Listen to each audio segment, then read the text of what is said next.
নমস্কার, সবাইকে বঙ্গের ছেলে সাদর আমন্ত্রণ। আজ আমি আলু বেগুন দিয়ে মেথি শাক ভাজা করছি।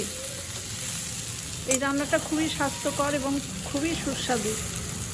এই শীতে এই মেথি শাক বাজারে প্রচুর পাওয়া যায়। এইভাবে মেথি শাক রান্না করলে খেতে খুব ভালো লাগে।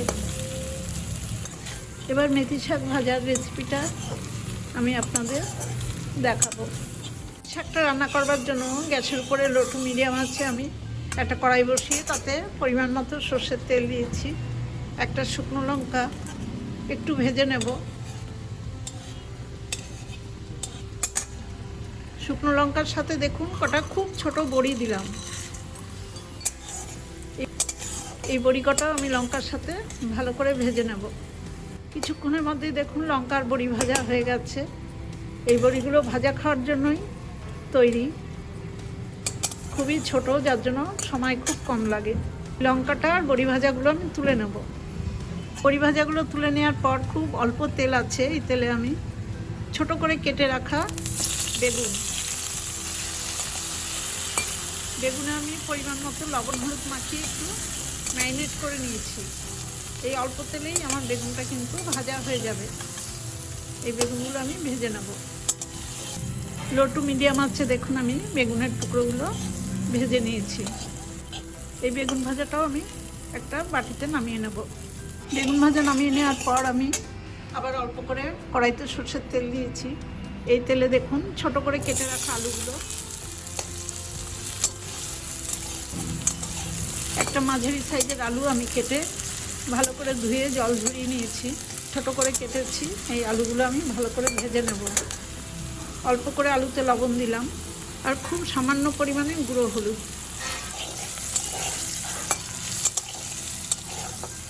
লো টু মিডিয়াম আছে 3-4 মিনিট সময় নিয়ে আমি আলুটা খুব ভালো করে ভেজে নিলাম।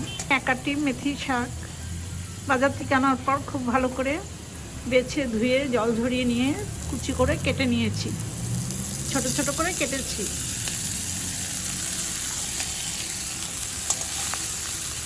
সেই শাকগুলো আমি আলুর মধ্যে দিয়ে দিলাম।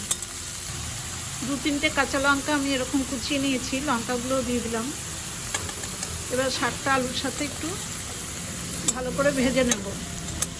মেথি শাকের নিজস্ব খুব সুন্দর একটা ফ্লেভার থাকে, এই কারণে মেথি শাকে কোনো ফোড়নের দরকার হয় না।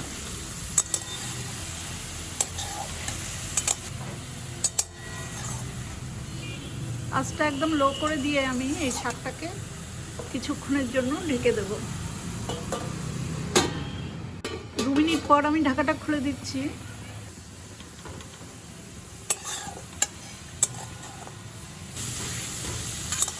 আলু এবং শাক দেখুন ভালো সেদ্ধ হয়ে গেছে।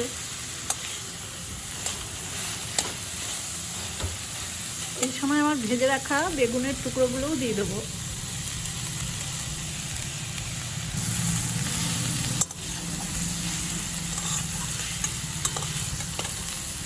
আলু আর বেগুনে যেই লবণটুকু দিয়েছি সেই লবণেই শাকে হয়ে যায়, কারণ শাকের পরিমাণ খুবই কম। এই রান্নাটা মেথি শাক ভাজা বা মেথি শাক চচ্চড়িও বলা যায়। আলু বেগুন দিয়ে ভালো করে নেড়ে চেড়ে শাকটা খুব সুন্দর ভেজে নিয়েছি। রান্নাটা আমার একদমই হয়ে গেছে। গ্যাসের ফ্লেমটা অফ করে আমি এই শাকটা একটা প্লেটে সার্ভ করে দেবো।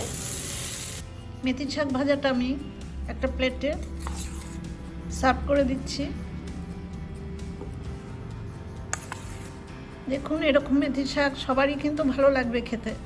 কিন্তু শাকটা অনেকে তেতো তেতো মনে করেন, কিন্তু এইভাবে করে দেখুন এতটাই স্বাস্থ্যকর এই শাকটা যে পুরো শীতকালটাই এই শাক খাওয়া উচিত।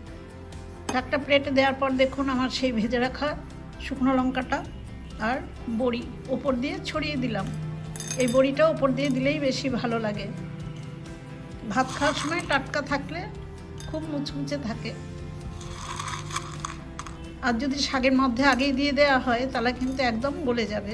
আমার এই রান্নার রেসিপিটা দেখে আপনাদের যদি ভালো লাগে তাহলে আমার ছোট্ট চ্যানেলটাকে সাবস্ক্রাইব করে আমার পাশে থাকবেন।